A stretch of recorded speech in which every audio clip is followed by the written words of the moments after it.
Good morning. We are extremely pleased that you are here. It is good to come together for the purpose of co-creating. Do you agree?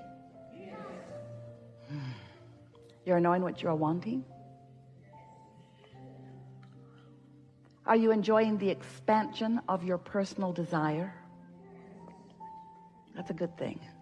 Because if you are enjoying your own desire, that means that your beliefs are somewhere in the vicinity of them.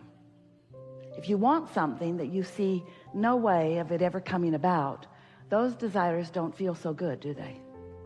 That feeling of doubt or insecurity is unpleasant. And that's what happens when you have contradictory thought going on within you. I want this, but it can never be. Painful and untrue. Painful because it's untrue. Because you have the ability, because of who you are, and because of your power of focus, and because of the laws of the universe, you have the ability to focus anything that you desire into reality. You can't create for others, but you can create anything. You can be or do or have anything that you define as something that you want, as long as your own thought does not contradict it. And that's a really interesting thing, because sometimes you want things that you just don't believe. Sometimes you believe things that you don't want. But the most important factor is, what is your belief? Because your belief is your most practiced thought. When you think a thought and hold it as your point of focus for as little as 17 seconds, another thought like it joins it. Law of attraction brings that thought to you. And while the law of attraction is working in the background at what you might consider to be an unconscious level, as you focus upon things and focus upon them longer, eventually you think a thought often enough and long enough that it becomes a dominant thought within you, and that's what your beliefs are. And your beliefs equal your point of attraction, because what you're thinking is causing you to emit a vibrational signal that law of attraction is answering with things like it. And so it's easy to understand how beliefs get so rooted within you. Some of the beliefs that you hold are very beneficial to you, some not so much. But it's easy to understand how beliefs would become so rooted, because when you think something long enough that it's a pattern or a habit of thought, then things begin to actualize around it. They begin to demonstrate around it. So what you believe happens, and then you believe it more. As you listen to other people talking about what they believe, and you see them demonstrate it, then you believe it more. Esther argued with us in the early days of our interaction. She would say, Abraham, it's true. That's a true thing. So don't you think? I've been trained, she said, to be objective, to weigh the pros and the cons and the pluses and the minus, to be balanced in all things, to give my attention, to be objective. It's a true thing. So shouldn't I at least acknowledge this true thing?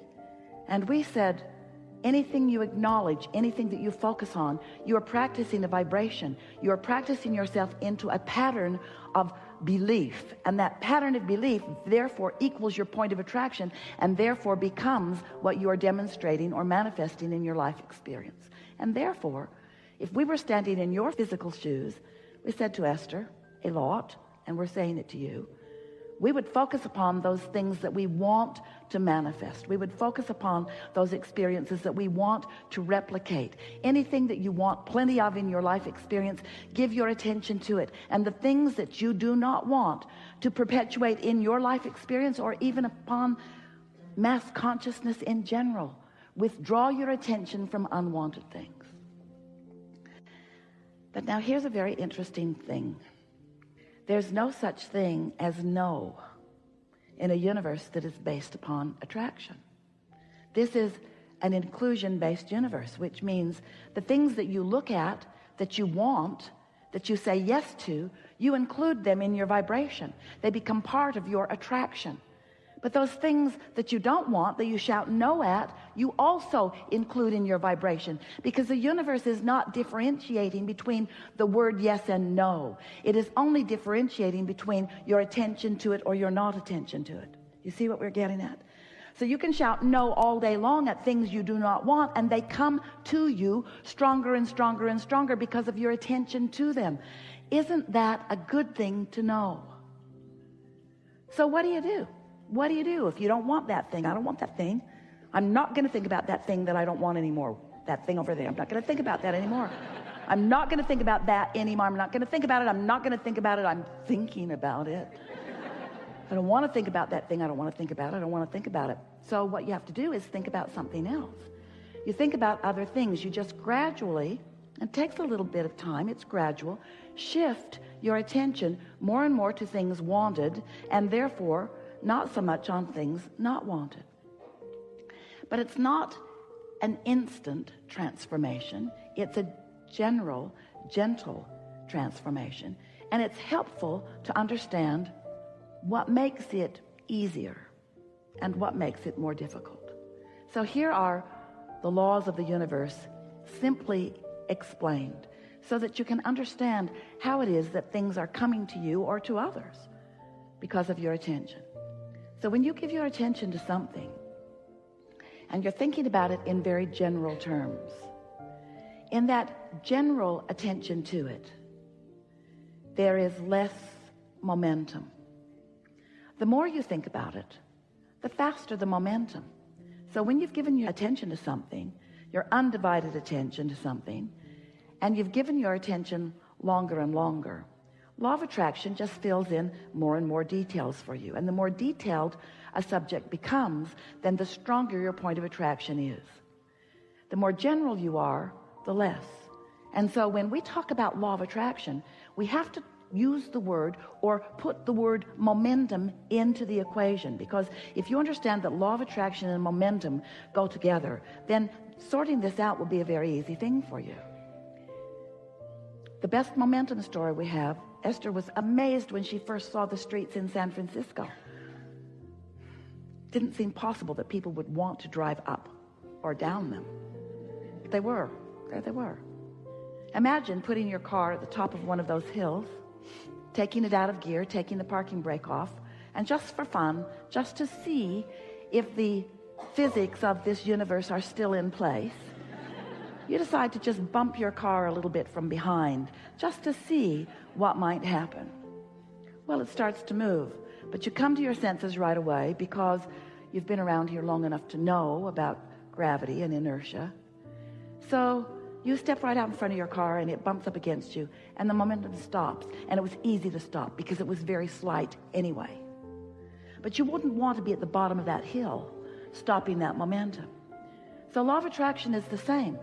The more time or attention that you've given to a subject, the more momentum it has. And you are not going to stop that momentum all at once. But it is important to know that while you sleep, the momentum of your thought does stop. While you are asleep, you are not encouraging the momentum. It gives you a sort of reprieve from unwanted momentum. And when you awaken, you have the ability to begin it in the direction of things wanted. That's just a little tip from the universe. That's just a little fact that may help you. If there are thoughts that you would like to begin thinking in a new way, don't do it at the end of the day after something has gone wrong that has your attention. In other words, when you're really upset about something, that's not the time to deal with it, because dealing with something that you are upset with only increases the momentum of it. It gives it more sticking power. So there are two things you can do to slow momentum, many more than that really, but two things that really work well. One is go to sleep. That stops momentum. Don't sleep all day, just occasionally. And the other is you can meditate. When you meditate, you quiet your mind. When you quiet your mind, you stop thought. When you stop thought, you stop momentum. Gives you an opportunity to come into alignment with who you are. And there is one more very important thing that we want to say to you. You are source energy in these physical bodies. Do you know that? There is a trajectory, there is a momentum of well-being that is very powerful, that without knowing it, you've been practicing hindering with contradictory thought. So when you meditate, what happens is you quiet your mind, and your natural trajectory, your natural momentum then can have more effect in your experience. It's like, imagine a cork bobbing on the surface of the water. That's pure positive energy. That's absence of resistance in this analogy. Now you can hold that cork under the water. I don't have enough money, or I'm really mad at that guy, or that person did something inappropriate, or I don't like the way you spoke to me, or I don't like the way that came down, or I don't like what's happening in government, or I don't like what's happening, or I don't like what my children are doing, or. You can hold that cork under the water in disapproval of something, in negative attention to something. But when you are distracted from that subject, like in slumber or meditation or appreciation, you let go of the cork and it bobs right back to the surface where you naturally belong. So what we're wanting to say to you is that while you do, everyone does, you have some beliefs that are not serving you. The source within you knows who you really are and what you really want. In other words, all day, every day, as you sift through the contrast of your experience, you are launching these rockets of desire. I don't want to be rude. I want to be kind. I don't want others to be rude. I want others to be kind. I don't want to not have enough of this. I want to live in prosperity of health and dollars and so forth. So as you've been launching these rockets of desire, these vibrations have emanated from you and have added to this vortex of creation that you were when you were born, that pure positive energy, all-knowing, powerful, worthy being that you are. When you made the decision to come into this body, you didn't come to fix things that were broken. You know there were not any broken things. You came for the joyous experience of joyful expansion. And so there was a trajectory, there was momentum. We call that your vortex. It's this vibrational reality that has the potential of manifesting, but you have to, in your conscious awareness, be in a vibrational place that is in harmony with what's in this vortex. So some of you have been listening to us for a while, yes? And you've been hearing us talking about law of attraction and how powerful it is, and how there's no exclusion. And even though there's a war against drugs, and a war against cancer, and a war against teenage pregnancy, and a war against, and a war against, and a war against, a war against poverty, a war against, the war against terrorism, a war against, all of those things are just getting bigger and bigger and bigger and bigger. Not one of those wars against anything is making anything smaller, because there is no exclusion. You cannot push it away. You only bring more of it to you, you see. And so the key to the happily ever after that you're wanting, the key is to clean up your focus. But you can't just all of a sudden stop thinking something that you've been thinking, because law of attraction is bringing thoughts to you like the ones that are most active. So you've got to find ways of deactivating what you don't want by going general, and activating more and more what you do want, becoming more and more specific. You see what we're getting at? If you find yourself in the middle of a conversation about something that you do not want, stop talking about it as soon as you can. That helps. And in time, you'll stop talking about it. You'll stop thinking about it. You'll stop attracting it. You'll stop being part of that. Your point of attraction will shift. And that's really what we want to talk about here today. We've enjoyed this interaction more than words can explain. And we want you to know that these thoughts have never been before unto all of the universe. We've stepped into new places as a result of who you are.